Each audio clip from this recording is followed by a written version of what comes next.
नमस्कार, मैं हूं योग प्रशिक्षक सत्यनारायण जाट और आप देख रहे हैं सत्य योग। सबसे पहले आप सभी को 9वें अंतर्राष्ट्रीय योग दिवस के ऊपर हार्दिक शुभकामनाएं और बधाई। इस बार हमारी सरकार ने इस अंतर्राष्ट्रीय योग दिवस के ऊपर योग का थीम रखा है मानवता अर्थात ह्यूमैनिटी। कहने का तात्पर्य है कि हम कुछ ऐसा कार्य करें जो जन कल्याण से संबंधित हो, जो मानवता के विकास के लिए हो, मानवता के लिए हो। वैसे तो योग हमेशा ही मानवता के लिए है, तो इसी थीम से रिलेटेड आज का जो मेरा वीडियो है उसका शीर्षक है कोरोना बाद के खतरे, यानी कि पोस्ट कोविड इफेक्ट्स।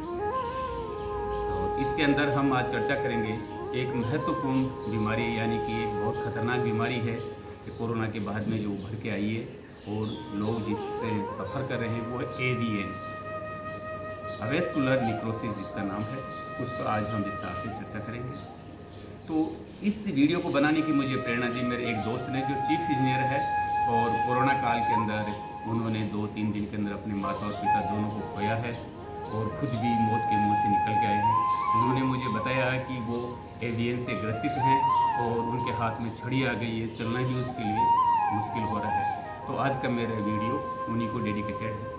तो आज हम चर्चा करेंगे एवीएन क्या है, एवीएन के कारण क्या है, एवीएन के लक्षण क्या हैं और वो कौन कौन से योगाभ्यास है, आसन है या प्राणायाम है जिनका हम अभ्यास करें तो ये जो परेशानी है, ये जो बीमारी है, इससे हम निजात पा सकते हैं। तो चलिए हम जानते हैं एवीएन के बारे में। इससे पहले कि हम एवीएन की चर्चा करें, आपने कभी गौर किया कि जब भी प्राकृतिक आपदाएं आती हैं, जैसे कि तूफान, चक्रवात, आंधी, ओलावृष्टि, भूकंप, इस तरह की जो प्राकृतिक आपदाएं आती है तो बहुत कुछ उनसे हमारा विनाश होता है और जब ये चले जाती है तो जाने के बाद भी अपने बर्बादी के निशान छोड़ के चली जाती है।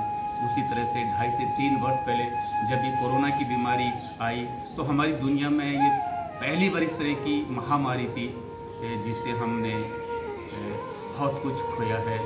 हमने अपने साथियों को खोया है, कईयों ने अपने परिवारजन को खोया है और करोड़ों लोग इससे प्रभावित हुए हैं।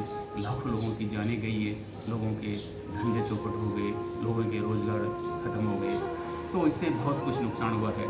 और अब जब ये लगभग समाप्ति के ऊपर है, उसके बाद में इसके बाद के जो प्रभाव हैं वो देखने में मिल रहे हैं। आप टीवी में देखते होंगे, अखबार में पढ़ते होंगे कि नौजवान जो कसरत कर रहे हैं, जिम में जा रहे हैं, खेल कूद कर रहे हैं, बड़े बड़े अच्छे नए डॉक्टर्स, उनको अचानक हार्ट अटैक हो रहा है। तो ये सब वही लोग हैं जिनको किसी न किसी रूप में कोरोना हुआ था और कोरोना से ग्रसित रहे और कोरोना ख़त्म होने के बाद भी उनके साइड इफ़ेक्ट से उनकी जान गई है। तो ये जो प्रॉब्लम है ये भी कोरोना के बाद के खतरों में से एक है। जैसे कि आप जानते हैं कि जब भी हम कोई बिल्डिंग बनाते हैं तो बिल्डिंग खड़ी होती है लोहे के सरियों के ऊपर, आयरन रोड्स के ऊपर। उसी तरह से हमारा जो शरीर है ये खड़ा है हड्डियों के ऊपर। यदि हड्डियों को हमारे शरीर से हम निकाल देते हैं तो जीवन में कुछ नहीं बचता है। तो ये जो प्रॉब्लम है वेस्कुलर निक्रोसिस, ये हड्डियों से संबंधित है, यानी कि हड्डियों से संबंधित बीमारी है। इसके अंदर क्या होता है एवीएन के अंदर कि हमारी जो हड्डियां हैं वो गलने लग जाती हैं, इसलिए इसको डेथ ऑफ बोन टिश्यूज भी कहा जाता है। हमारे जो टिश्यूज होते हैं, यानी कि हमारे जो ऊतक होते हैं वो लाइव होते हैं। जब तक वो लाइव हैं हमारी हड्डियां चलती रहती है, जब वो डेड हो जाते हैं तो हमारी हड्डियां भी डेड हो जाती है। तो इस बीमारी के अंदर हमारे जो टिश्यूज हैं, यानी कि हमारे जो ऊतक हैं हड्डियों के अंदर, जो जीवित ऊतक हैं वो मरने लग जाते हैं। क्यों मरने लगते हैं? क्योंकि वहाँ तक ब्लड की सप्लाई नहीं होती है, ऑक्सीजन वहाँ तक नहीं पहुँचता। जब ऑक्सीजन और ब्लड वहाँ तक नहीं पहुँचता तो वो धीरे धीरे मर जाते हैं और जब हमारे टिश्यूज मर जाते हैं तो उस जगह पर हमारी हड्डियाँ हैं वो गल जाती है, बेकार हो जाती है और वो हमारा अंग लगभग निष्क्रिय हो जाता है। और इस प्रॉब्लम में सबसे बड़ी जो परेशानी है इस बीमारी में वो है कि इसमें जो दर्द होता है असहनीय होता है। इतना दर्द होता है कि आदमी सह नहीं पाता। जैसे आप देख रहे हैं कि कोरोना के बाद में जो लोग जिनकी मौत हुई है वो हार्ट फेलियर से हुई है, हार्ट अटैक से हुई है या तो ब्रेन हेमरेज से हुई है, क्योंकि ब्लड की सप्लाई हमारे हार्ट मानी जाती है। तो या तो हार्ट अटैक होता है या तो हार्ट फेलियर होता है। इसी तरह से ब्रेन हेमरेज होता है, उसमें तुरंत डेथ हो जाती है। लेकिन ये जो एवियन है, इस बीमारी के अंदर आपकी तुरंत डेथ नहीं होती, लेकिन ये किसी तरह से डेथ से कम भी नहीं है, क्योंकि इसमें इतना असहनीय दर्द होता है कि आदमी न सो सकता है, न बैठ सकता है, न आराम कर सकता है, न चल सकता है। इसके अंदर क्या मतलब जो प्रॉब्लम है उसके बारे में आज हम विस्तार से चर्चा करेंगे। तो हम जानते हैं कि जो एवियन है इसके कारण क्या है, ये क्यों प्रॉब्लम हमारे शरीर में आती है। तो सबसे जो मैंने बताया कि सबसे पहला कारण तो है कि हमारे शरीर में जो हमारे ब्लड का फ्लो है, हमारा जो ब्लड है वो हमारे वहाँ तक हड्डियों तक नहीं पहुँचता, हमारे जो लाइव टिश्यू जो वहाँ तक नहीं पहुँच पाता है। सबसे मेन कारण तो या तो ब्लड हमारा कम पहुँचेगा या तो बिल्कुल नहीं पहुँचेगा। दूसरा कारण है इंजरी, मतलब आपकी जो चोट लगती है, चोट की वजह से कभी कभी हमारी जो नसें हैं वो दब जाती है, हमारा जो ब्लड का फ्लो होता है वो रुक जाता है। और अगला इसका जो कारण है ब्लड वेसल्स का संकुचित हो जाना, मतलब उनका नैरो हो जाना। हमारी ब्लड वेसल्स होती है, हमारी जो रक्त की जो वाहिनियाँ होती है वो संकुचित हो जाती है, जो उसके अंदर फैट इकट्ठा हो जाता है, उस वजह से वो नैरो हो जाती है। और नैरो होने की वजह से ब्लड का सप्लाई प्रॉपर नहीं होता। और इसके कुछ कारणों में दवाएं हैं, कुछ ऐसी मेडिसिन हैं जिनके साइड इफ़ेक्ट्स होते हैं, जिनकी वजह से भी ये प्रॉब्लम क्रिएट होती है। और कुछ मेडिकल उपचार होते हैं, यानी कि कुछ मेडिकल ट्रीटमेंट होते हैं जिनके साइड इफ़ेक्ट्स की वजह से भी ये प्रॉब्लम होती है। और कुछ बीमारियां होती है, कुछ ऐसी बीमारियां हैं जिनके ट्रीटमेंट में वो बीमारी तो ठीक हो जाती है, लेकिन उस बीमारी का जो दुष्प्रभाव दवाइयों का होता है वो होता है कि ये प्रॉब्लम हमारे सामने आती है। और सबसे ज़्यादा हम देखते हैं कि वो लोग भी सफ़र करते हैं इस प्रॉब्लम से जो शराब पीने की जिनको आदत है, बहुत ज़्यादा अल्कोहल का जो इस्तेमाल करते हैं, उन लोगों को भी ये प्रॉब्लम देखी गई है। और स्टेरॉइड्स का, जैसे कि कोरोना के अंदर क्योंकि नई प्रॉब्लम थी तो स्टेरॉइड्स का बहुत ज़्यादा इस्तेमाल किया गया। तो स्टेरॉइड से आपने कोरोना को तो कंट्रोल किया, लेकिन उसके जो इफेक्ट्स हुए हैं वो आज हम उनसे सफ़र कर रहे हैं। तो ये सबसे एक महत्वपूर्ण इसमें कारण है वो स्टेरॉइड्स का है। और सबसे लास्ट में स्मोकिंग, इसके अंदर स्मोकिंग की वजह से भी ये प्रॉब्लम बढ़ती है, क्योंकि स्मोकिंग में भी आपके जो ब्लड की सप्लाई है वो बाधित होती है। तो ये मुख्य कारण थे जिनकी वजह से ये प्रॉब्लम होती है। अब ये जो प्रॉब्लम आपके शरीर में है तो उनके लक्षण क्या हैं? तो लक्षण में सबसे पहला जो लक्षण यही है कि आपकी जो जांघ है या आपकी जो कूल्हे की हड्डियाँ हैं उनमें असहनीय दर्द होता है। आप ऐसा दर्द होता है कि आप टॉलरेट नहीं कर सकते। उसके अलावा आपके जो घुटने हैं, आपके जो टखने हैं या दोनों पैर के पंजे हैं, उनके बीच में धीरे धीरे दर्द होता है। वो धीरे धीरे वो फिर वो आगे बढ़ता जाता है और काफ़ी असहनीय दर्द की स्थिति में पहुंच जाता है। दोनों हाथों की आपकी जो कलाइयाँ हैं या आपके जो कंधे हैं उनमें फिर दर्द शुरू हो जाता है। चलने फिरने में आपको तकलीफ होने लग जाती है। आप जब चलते हैं तो जगह जगह हर जॉइंट के अंदर आपको दर्द महसूस होता है। जोड़ों के अंदर आपको दर्द रहता है, दिन रात दर्द बना रहता है, आप सो नहीं पाते। तो इस तरह के ये सिम्टम्स हैं, लक्षण हैं जिनसे लगता है कि एवियन ने आपके अंदर प्रवेश कर लिया। तो इस तरह के सिम्टम्स नज़र आते हैं तो आप सतर्क हो जाइए कि ये कहीं एवियन तो नहीं है। अब एवियन के टेस्ट के लिए डॉक्टर क्या करते हैं, एलोपैथी हम जाते हैं तो सबसे पहले एक्सरे लेंगे, वो MRI करवाएंगे, बोन स्कैन करवाएंगे, उससे वो देख लेते हैं कि हाँ ये प्रॉब्लम है। तो एलोपैथी में जो डॉक्टर्स हैं उनका उपचार का तरीका क्या है कि या तो आपको पेन किलर्स देंगे, वो दर्द निवारक दवाई देंगे, क्योंकि इस स्थिति में जब पेशेंट जाता तो बहुत ज़्यादा तकलीफ के साथ जाता है। तो वो सबसे पहले उनके दर्द को कम करने के लिए दर्द निवारक दवाई देंगे। उसके बाद में आपको पता है कि इसमें हड्डियाँ प्रभावित होती है तो डॉक्टर क्या करते हैं, ऑस्टियोपोरोसिस की दवाई आपको दे देंगे ताकि हड्डियों का जो प्रॉब्लम है उनकी नज़र में कि वो थोड़ा दर्द कम हो। आपको पता है कि कोलेस्ट्रॉल की वजह से ब्लड की सप्लाई प्रॉपर नहीं होती, तो कोलेस्ट्रॉल को कम करने की दवाइयाँ डॉक्टर आपको देते हैं। और आपको ब्लड को पतला करने की दवाई देंगे, क्योंकि उनका है कि भाई ब्लड सप्लाई प्रॉपर होनी चाहिए, तो ब्लड को पतला करने की भी आपको दवाई देंगे। फिजियोथेरेपी आपसे करेंगे मतलब आपकी, ताकि दर्द को कम कर सके, और आपको आराम करने की सलाह देंगे वो। तो इस तरह से मतलब आपको वो ज़्यादा प्रॉब्लम होगी तो आपको बोन ट्रांसप्लांट कर देंगे, हड्डी के आकार को बदल देंगे, जॉइंट रिप्लेस कर देंगे। मतलब इस तरह की चीज़ें हैं जो इनका इलाज नहीं है। तो ये हमेशा के लिए ख़त्म नहीं होती, लेकिन टाइम बिंग इसका असर होता है, आपको फ़ायदा होता है। लेकिन जब योग है, योग के अंदर क्या होता है कि हम जो मुख्य कोज होता है, यानी कि जो मेन कोज होता है, मेन कारण होता है जिसकी वजह से प्रॉब्लम होती है, उस प्रॉब्लम को, उस कारण को ही दूर किया जाता है। तो जैसे हम सबको पता है, मैंने बताया आपको कि इसके अंदर आपकी जो ब्लड की सप्लाई है, आपकी जो पर्टिकुलर जहाँ जहाँ दर्द है उस हड्डियों तक ब्लड की सप्लाई नहीं पहुँचती है, ऑक्सीजन की सप्लाई नहीं पहुँचती है, इस वजह से प्रॉब्लम होती है। तो आइए हम कुछ योगाभ्यास करते हैं इसके लिए, जिनके माध्यम से हम हमारे शरीर में जहाँ ये दिक्कत है वहाँ हम प्रॉपर ब्लड की सप्लाई कर सकें, ऑक्सीजन की सप्लाई कर सकें और इस प्रॉब्लम को दूर कर सकें। तो आइए हम देखते हैं इसके लिए योगाभ्यास। तो जैसे मैंने बताया कि इसके अंदर सबसे पहले आपको ऑक्सीजन सप्लाई पर ध्यान देना। तो ऑक्सीजन सप्लाई के लिए हमें जो प्राणायाम बताया जाता है योगा के अंदर, हम जो श्वास लेते हैं उसमें सीधा सा आपको कोई ज़्यादा इसमें प्राणायाम नहीं करना है। एक ऐसी स्थिति में आप बैठ सकें जिसमें आपको दर्द ना हो या कम हो, उस स्थिति में बैठ जाएं। तो आप सिंपल इस तरह से बैठ सकते हैं, कोई आपको आसन पद्मासन या कुछ लगाने की जरूरत नहीं, सिंपल आप बैठ जाएं आलती फालती मार के। इस तरह से कमर आप अपनी सीधी रखें, इस तरह से नज़र आप बंद रखें, गहराई से दोनों नाकों से लंबा सांस लें और धीरे धीरे सांस लें, गहराई से लें। ध्यान रखें कि आप जब सांस ले रहे हैं तो आपके डायफ्राम तक, पेट तक आपकी सांस बढ़ जानी चाहिए। जब सांस ले रहे हैं तो आपका पेट फूलना चाहिए और जब सांस छोड़ रहे हैं तो आपका पेट अंदर जाना चाहिए। गहराई से सांस लेना, गहराई से सांस छोड़ना, सिर्फ आपको सिर्फ सांस लेना, सांस छोड़ना, आती हुई और जाती हुई सांस के ऊपर ध्यान रखना। देखिए किस तरह से मैं सांस ले रहा हूँ, अब मैं सांस छोड़ रहा हूँ,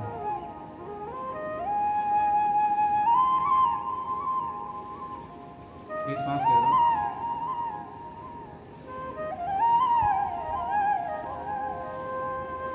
फिर सांस छोड़ रहा हूँ।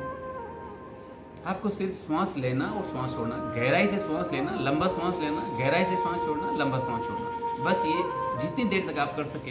इससे क्या आपके शरीर के अंदर जो ऑक्सीजन है उसकी सप्लाई प्रॉपर होगी, ऑक्सीजन का फ्लो ब्लड के साथ में वहाँ तक जाएगा जहाँ ये प्रॉब्लम है। तो इसके बाद हम छोटी छोटी क्रियाएं हैं वहाँ से आप अभ्यास शुरू करते हैं, क्योंकि ये जो प्रॉब्लम है एवियन की, इसके अंदर आपको असहनीय दर्द होता है, आप मूवमेंट करने के में भी आपको तकलीफ होती है। इसलिए हम धीरे धीरे छोटी छोटी क्रियाएं करेंगे। जैसा मैंने बताया कि एक बिल्डिंग जैसे सरियों के ऊपर खड़ी होती है, हमारा शरीर हड्डियों के ऊपर खड़ा होता है, तो हड्डियों में सबसे पहले हम हमारे जो पैर हैं उन पर हमारी पूरी बॉडी का वेट आता है, क्योंकि हम चलते फिरते हमारे पैर, यदि पैरों में प्रॉब्लम तो हम चल नहीं सकते। तो सबसे पहले हमारी जो हड्डियां हैं, या सबसे पहले जो हम जहां हमें इसका प्रभाव पड़ता है वो है हमारी अंगुलियां। जो अंगुलियां हैं, इनकी जो हड्डियां हैं ये एक्टिवेट हो, यानी कि इनमें ब्लड की सप्लाई जाए, ऑक्सीजन की सप्लाई जाए, और इनके अंदर जितने भी जॉइंट्स हैं हमारे, इनके अंदर जो अशुद्धियाँ हैं, जो टॉक्सिन्स हैं वो बाहर निकले। तो इसके लिए हम इस तरह से बैठ जाएंगे। वैसे तो बैठने का तरीका ये है ये तरीका, लेकिन आपको बैठने में ऐसे तकलीफ होती है तो आप हाथ अपना पीछे भी रख सकते हैं, मतलब आराम से आप बैठे। अब यहाँ से आप क्या करेंगे, अपनी जो अंगुलियाँ हैं दोनों पैर की, उनको आगे इस तरह से ले जाएंगे। ये गहरा सांस लेंगे और गहरा सांस लेंगे और सांस छोड़ने के साथ में नीचे, ये सांस लेंगे, सांस छोड़ेंगे, रोक के रखो, यहाँ पर सांस को रोक के रखो, अंगुलियों को रोक के, घुटने आपके टाइट रहेंगे, खींचे हुए सख्त, फिर वापिस। मतलब सिर्फ आपको जो आपकी अंगुलियां हैं उनको बेंड करना है, थोड़ी देर रोक के रखना। उसके बाद में आप टखनों के ऊपर आइए, नीचे ले जाएंगे इस तरह से, ये इस तरह से, और रोक के रखिए। ब्रीदिंग आप नॉर्मल भी रख सकते हैं, चाहे तो ब्रीदिंग आप यहाँ इस तरह से जब अपनी तरफ पाँव को खींचते हैं तो सांस लेना है, फिर सांस छोड़ना, ऐसे भी कर सकते हैं, नॉर्मल भी रख सकते हैं आप इसमें विशेष। तो ये समय आप सांस को रोक के भी रख सकते हैं, नॉर्मल भी रख सकते हैं, खींच के रखें, जितनी देर तक आप रख सकते हैं इस तरह से। ये अब धीरे धीरे से लेफ्ट से राइट आप पूरे रोटेट कीजिए दोनों पैरों को, ये इस तरह से।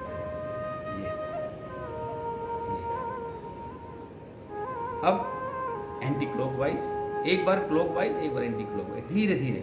उसके बाद दोनों पैरों को खोल लीजिए, आराम कीजिए और अंदर की तरफ ले जाइए दोनों पैरों को, जितना ले जा सकते। सीधा रखिए लेकिन अंदर ले जाइए जितना, रोक के रखिए पैरों को। आप देखेंगे कि आपके जितने भी जॉइंट्स हैं यहाँ के ऊपर हरकत आ रहे हैं, ये स्ट्रेस हो रही है, आपको तनाव आ रहा है, ये इफेक्ट हो रहे हैं। आपकी ब्लड सप्लाई वहाँ तक होगी। जो सुस्त पड़े हुए थे, जिसमें एनर्जी नहीं थी वो, उसके बाद में फिर बाहर की तरफ ले जाएंगे और रोक के रखिए, खींच के रखिए, टाइट रखिए। अब अंदर से बाहरी। तो आप देखेंगे कि यहाँ पर आपके जितने भी जॉइंट्स हैं, आपके अंगुलियों के, टखने के, इनमें हरकत आई है और यह ब्लड की सप्लाई यहाँ तक पहुँचेगी। अब उसके बाद में ये एक पैर को सीधा रखेंगे, दूसरे पैर को आपने बेंड कर लिया। अब यहीं से इसको धीरे धीरे रोटेट करेंगे। तो आप देखेंगे आप जो टखने हैं ना, आपकी जो जाम थे, आपके टखने जो हरकत नहीं कर रहे, अब हरकत करने लगेंगे। अब नीचे से ऊपर की ओर आएंगे धीरे धीरे। आपको लगेगी छोटी छोटी एक्सरसाइज, छोटी छोटी, लेकिन ये बहुत प्रभावशाली है इसमें, ठीक है। उसके बाद में आपका जो घुटना है, आपको छाती से टच करेंगे इसको, ये रोके इसको, फिर धीरे ले जाएं।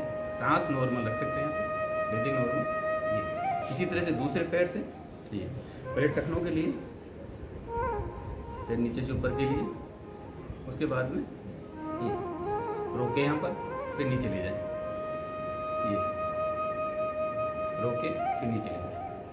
तो आप देख रहे हैं इसमें कि आपके घुटने की जो जॉइंट्स है और आपके जो जंघा के जॉइंट्स है, ये पूरी हरकत मार रही है। इसके बाद में फिर वापस इस तरह से एक पैर को बेंड करें, यहाँ से इस तरह से कोहनियों से पकड़े हाथ को धीरे धीरे ऊपर ले जाए। कमर सीधी रखें, रोक के रखें यहाँ पर। तो आप देखेंगे यहाँ से लेके आपके अंगुलियों के जॉइंट से लेके कमर तक, कूल्हे तक, आपके जितने भी जॉइंट्स हैं ये हरकत में आ रहे हैं। यहाँ पर आपको सांस रोकना है, श्वास छोड़ना है, श्वास लेना है, श्वास रोकना है, श्वास छोड़ना है। फिर दूसरे पैर से श्वास लेना है, श्वास रोकना है, जितना सीधा कर सके सीधा करने की कोशिश कीजिए, फिर धीरे धीरे सांस छोड़ना। तो ये आपको छोटी छोटी जो क्रियाएं, इसके बाद में धीरे धीरे दोनों पैरों को यहाँ से दबा के रखें, दोनों हाथ से धीरे धीरे कर दें। आपको तकलीफ होगी क्योंकि ये बहुत प्रॉब्लम आपको है यहाँ पर, तो ये थोड़ा मुश्किल होता है, लेकिन कोशिश कीजिए धीरे धीरे नीचे ले जाने की, धीरे धीरे धीरे धीरे।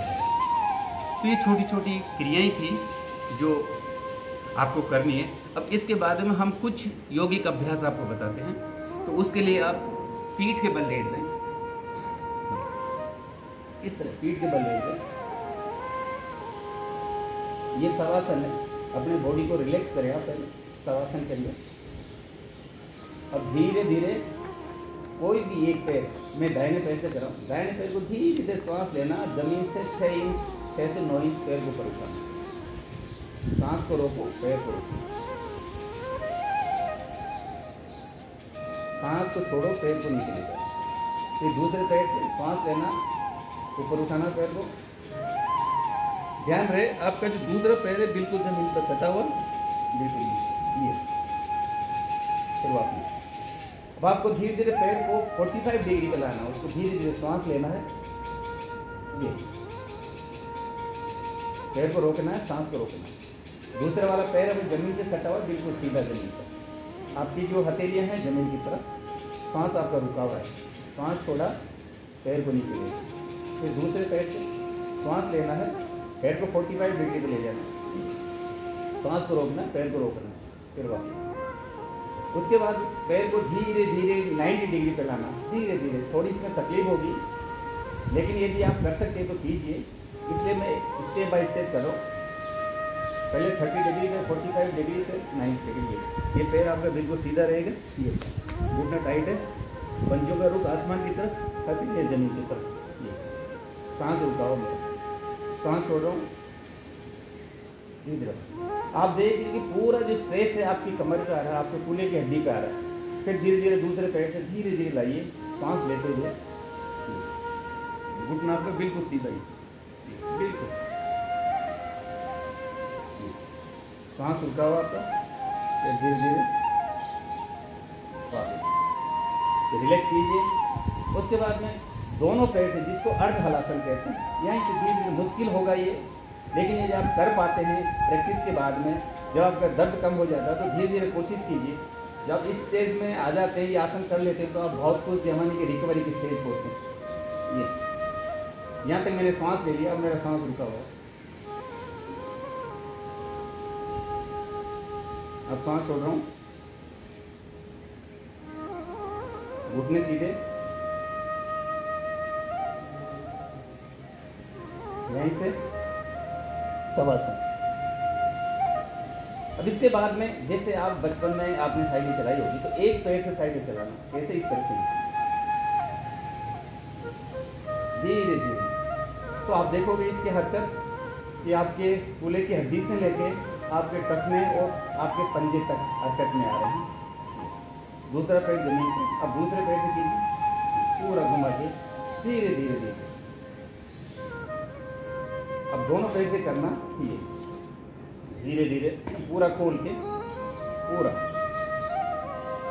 ये दोनों पैर की साइकिलिंग में आपकी पूरी हरकत में आपकी जो कूल्हे की हड्डियाँ कमर से लेके नीचे तक का शरीर पूरा हरकत में आ रहा है। उसके बाद में रिलैक्स। अब अगला आसन है, यहीं से दोनों पैरों को घुटने से बेंड करें, सेतु बंदासन जिसको ब्रिज पोज भी कहते हैं। यहीं से धीरे धीरे कमर को ऊपर उठाना, ये पूरा। आप सपोर्ट भी ले सकते हैं हाथों से, धीरे क्योंकि आपको दर्द है तो आप सपोर्ट ले सकते हैं इस तरह से।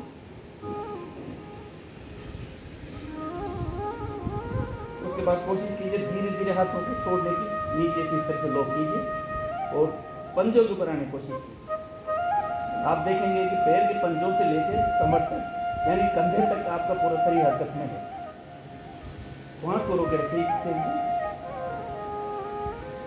अब धीरे धीरे सांस को छोड़ना, सर को नीचे लेंगे, वापिस यहीं से शवासन यानी कि रिलैक्स। तो ये थे पीठ के बल किए जाने वाले सर। अब कुछ 2-3 आसन है जो पेट के बल किए जाते हैं। यहीं से आप पेट के बल आ जाएं इस तरह से। ये मकरासन है, रिलैक्स करने के लिए। यहीं से दोनों मुट्ठियाँ कुदरती तौर पे बंद करें।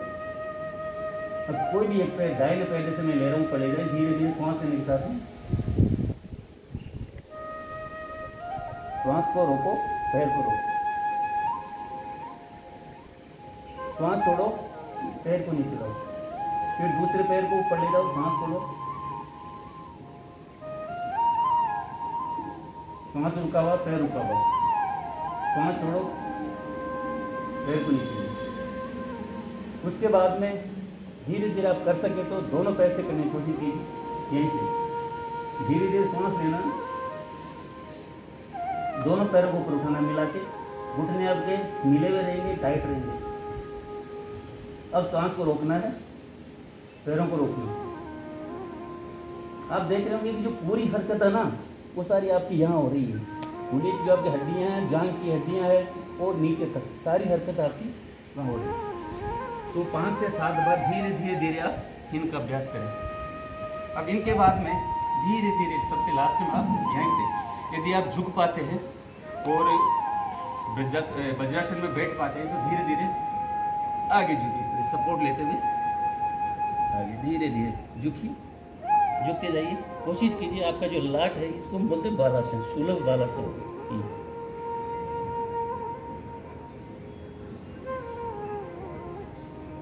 धीरे धीरे वापिस। तो ये थे एवियन की जो परेशानी है, बीमारी है, उसको से निजात पाने के लिए और उस बीमारी को कम, उसके असर को कम करने के लिए, उसके दर्द को कम करने के लिए कुछ योगिक अभ्यास। तो आज के टाइम पे ये जो परेशानी है बहुत दुखकर है और ऐसा है ये दर्द इसके अंदर होता है, लोग बहुत परेशान हो रहे हैं। मुझे विश्वास है कि ये जो वीडियो है इससे आपको इस बीमारी को दूर करने में या इसके दर्द को कम करने में सहायता जरूर मिलेगी। और इस अंतर्राष्ट्रीय योग दिवस जो 9वां अंतर्राष्ट्रीय योग दिवस है ऊपर जो गवर्नमेंट का थीम है उस थीम से रिलेटेड ये है, क्योंकि हम किसी भी रूप से ये मानव का कल्याण कर सके, लोगों का भला कर सके, तो हमें वो अभ्यास करना चाहिए। जैसा कि मैं हर वीडियो के अंत में एक संदेश देता हूँ, तो स्मृति में रखने वाला आज का मेरा संदेश है कि दुनिया में जो देने वाली चीज़ें हैं वो प्यार है। कि आप अनकंडीशनल लोगों को प्यार दीजिए, कि जब आप किसी को प्यार देते हैं तो बेजान चीज़ें भी झुकने लग जाती हैं। और प्यार जब संवेदनशील होता है तो रिश्तों में एक बॉन्डिंग आती है, रिश्ते आपके मजबूत होते हैं। और रिश्तों की संवेदनशीलता को यदि आपको देखना है तो आप पेड़ पौधों को देखिए, यदि उनकी जड़ को हम चोट पहुंचाएंगे, उनकी जड़ को काटेंगे तो उनकी जो टहनियाँ हैं, शाखा हैं, अपना आप जलने लग जाती है। तो आप भी एक समाज के अंदर है, यदि समाज को कुछ नुकसान हो रहा है, देश को कुछ नुकसान हो रहा है या ऐसी कोई चीज़ें, तो आप तक उसका प्रभाव होना चाहिए। तो ये सब चीज़ें आप तब महसूस करेंगे जब आप संवेदनशील होंगे, आप अपने देश से, अपने समाज से, अपने परिवार से, अपने आप से प्यार करेंगे। तो मुझे विश्वास है कि आज ये वीडियो आपको बहुत अच्छा लगा होगा। यदि वीडियो आपको बहुत अच्छा लगा तो सत्य युवा को आप चैनल इसको सब्सक्राइब करें, लाइक करें इस वीडियो को और अपने उन लोगों में शेयर करें जिनको इस तरह की परेशानी है। और परेशानी ना भी हो लेकिन आप रेगुलर यदि नियमित रूप से इनका अभ्यास करते हैं तो आप इस तरह की परेशानी से आपके जीवन में कभी नहीं आएगी। आपने मुझे सुना, इसके लिए आपको बहुत बहुत धन्यवाद। और एक बार फिर आपको 9वें अंतर्राष्ट्रीय योग दिवस के ऊपर